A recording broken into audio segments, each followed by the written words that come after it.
Hi everyone, welcome back to my channel. Today's video will be the mark of something different for this channel, a rebirth, if you will. Today, my content will be pivoting from vlogs and random informative videos to my one true passion, a lover whose warm embrace awaits me no matter how long I am away. Photography and yapping. Today, I should be yapping about my job. Oh my god, so riveting! Shut up. I know you little wannabe tech bros are dying to know what it's actually like working at a quasi-FANG company. Don't lie to me. I also can't lie. I'm still working there, and I'm not trying to get fired for libel, so this is going to be a what I wish I knew before I started my 9-to-5 sweet job at a major company video, and not a review of the company, okay? Very tame, very respectful, because I'm not trying to get fired. Number 1, the bureaucracy is so real. Literally, onboarding took me over a week.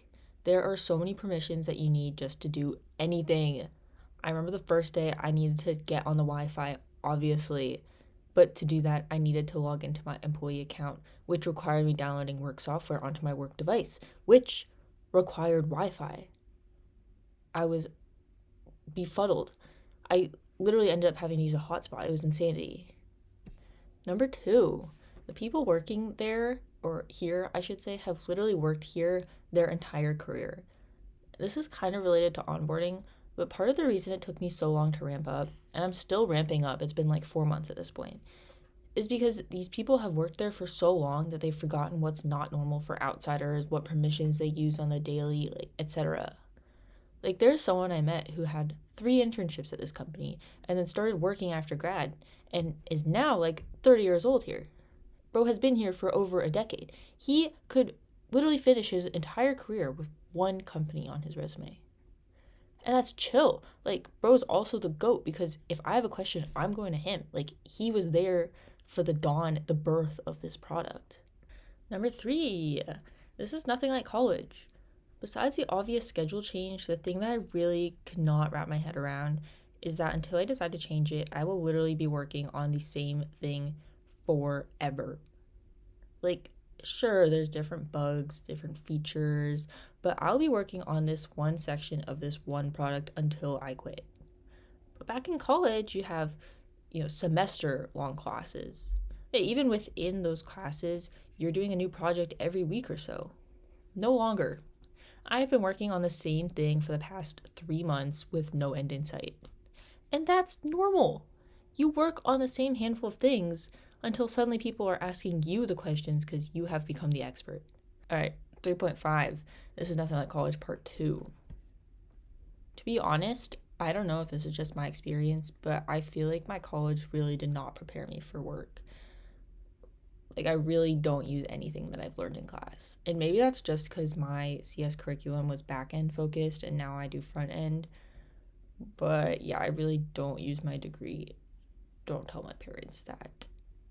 Also, there is much less of a focus on deadlines. Like, obviously, deadlines are important. Like, there are going to be times when you have a hard deadline. But I remember my first few months, like, I had an assignment that I did not think I would be able to get in on time. And I was genuinely so scared. And I was like, oh my God, they're going to fire me. Like, this is going to be strike 1. And I remember, like, just confiding in someone to that. I was like, I don't think I'm going to finish this on time. Like, they're going to fire me. He literally laughed in my face. He's like, that's fine. So that was quite the culture shock to me, because in college, I have never asked for an extension. Never. I was shitting myself until someone said that to me. Okay, number 4. You're amongst adults. I feel like this should have been obvious, but I was quite taken aback when I first started and my coworkers were telling me about their weddings, their houses, their children. And I'm not talking about the people who could be my own parents. I'm talking about my new peers. And they are talking about their upcoming nuptials. I did have a short crisis where I was like, oh my God, should I be getting engaged soon? Because literally everyone at the office was getting engaged. But I just need to remember that they're 5 years older than me, and in adult world, 5 years is a big difference. So no, I am not getting engaged. I'm literally 23. Wait, 23 is kind of old. Should I be getting engaged? Okay, last one, number 5. Your social battery will not be the same as it once was.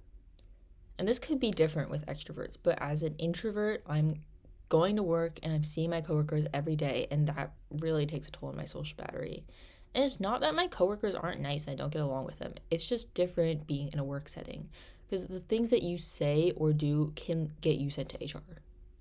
And to be clear, I am not full to the brim about to explode full of bigoted comments, and it's just a huge effort for me every day to hold all those back. But work is definitely not the place to let loose and be yourself. So at the end of the day, I just want to decompress, have some time to myself, knit, play Minecraft, have a glass of wine, not hit the club and take shots and stay out past midnight. I've become a very tech savvy grandmother trapped in a 20-something years old body. A 20-something year old body. A 20-something's body. Well, that's it for today's video. I hope this was helpful to those of you starting work at a big company, or any company for that matter. I want to say thank you for helping me more than reach my goal of 1,000 subscribers. Let me know what you think of this new video format, and I'll see you in my next video. Bye. And I'm not trying to get fired for label. Hang on, I'm gonna need to retake this.